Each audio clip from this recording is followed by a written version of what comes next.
What is the promise of Jesus in difficult times? Whether we're talking about our own lives, personal tribulations and difficulties, or whether we're talking about the massive scale of the entire world and how things seem completely out of control and there's so much pain, I want to share with you what Jesus has said, not only about us as individuals, but what he's said about the world as a whole. Now, the context of what I'm going to share with you is Jesus is about to go to the cross. He's about to be crucified and to die. And right before he does that, he is going to encourage his disciples, those who are following him. And so John chapter 16 tells us that Jesus says in verse 32, "A time is coming, and in fact has come, when you will be scattered, each to your own home. You will leave me all alone. Yet I am not alone, for my Father is with me." So first of all, what I want you to see is Jesus is acknowledging the soon coming faithlessness of his own disciples.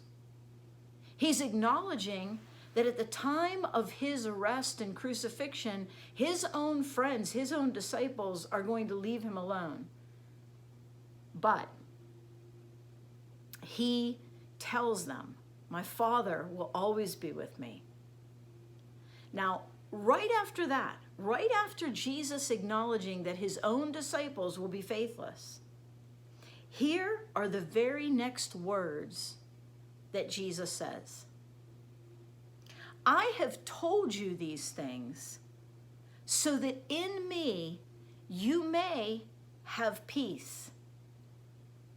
In this world you will have trouble, but take heart. I have overcome the world." What really struck me here is the fact that Jesus knows his disciples are about to fail him. And yet he comforts them, telling them that in him they can still have peace, even though the world seems to bring nothing but trouble. And then he tells them to take courage because he has actually overcome the world. He speaks of it as if it's a done deal. I have overcome the world. Now, this is interesting because he's about to go to the cross and be crucified. And for a time, even his own disciples do not expect him to recover, to rise again. They think all hope is gone. But after Jesus does resurrect, they surely remember that he said, "Take courage, I've overcome the world." He tells them, he makes the promise, and yet out of their own fear, out of their own disappointment, they scatter at his crucifixion. But Jesus' promise is true nonetheless. Even though it appeared that he hadn't overcome the world, he has. He did rise from the grave because he is God.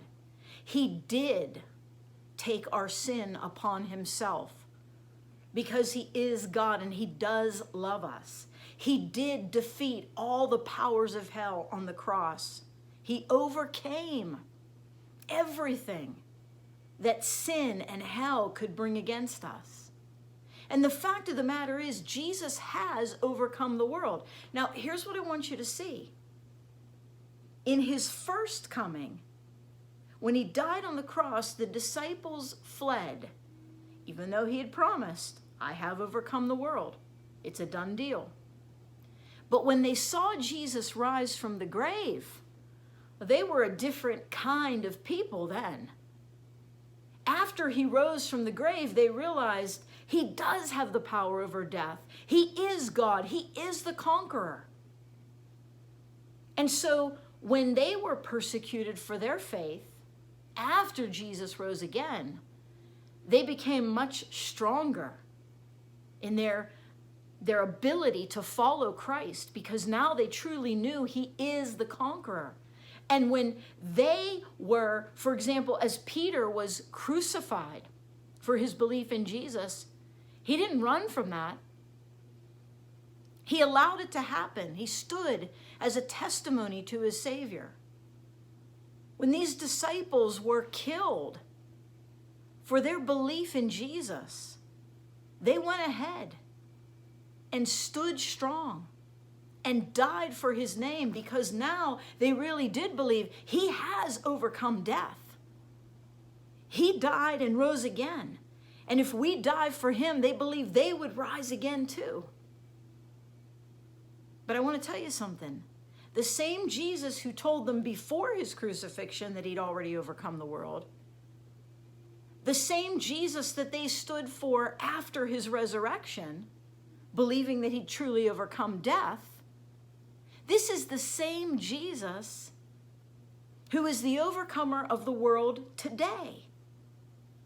It's hard for us to understand or comprehend when we're living in tumultuous times, whether it's in our personal lives or in the world. But here's the deal. God is timeless.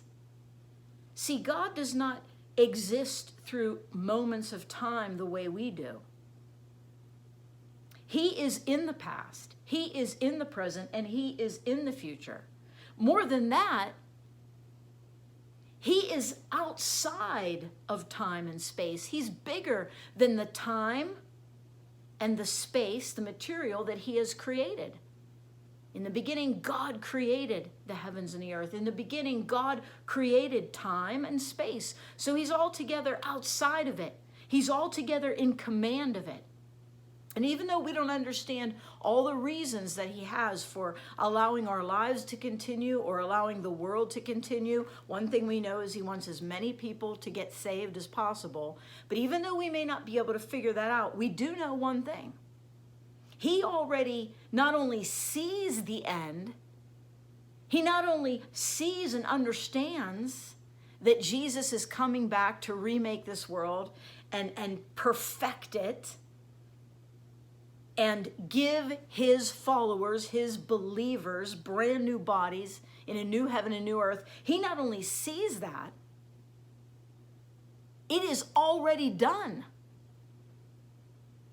We can't understand that because we have to endure through time. But God doesn't. Jesus was telling the truth when he told his disciples, even before his crucifixion, to take courage because he'd overcome the world. And they saw that he was telling the truth, that he had truly overcome death and the powers of hell, because they were willing to die for him after that. Now, they still couldn't wrap their minds around the fact that Jesus ascended up to heaven and didn't take over the world at that point and overcome the Roman Empire.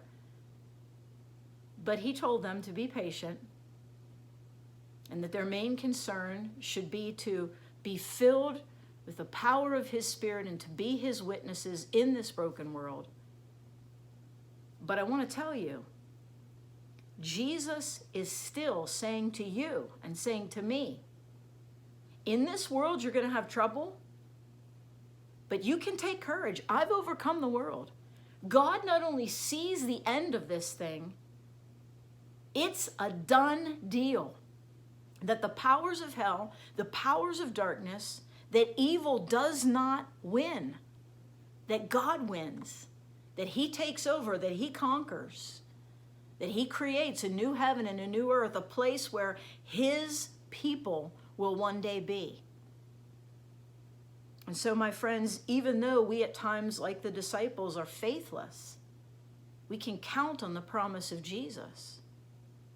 And to those of you who have never truly trusted in this Jesus, I urge you to take time as soon as possible to get alone with God, to read the Gospel of John, to read John 16, verses 32 and 33, and to pray tell Jesus you trust in him.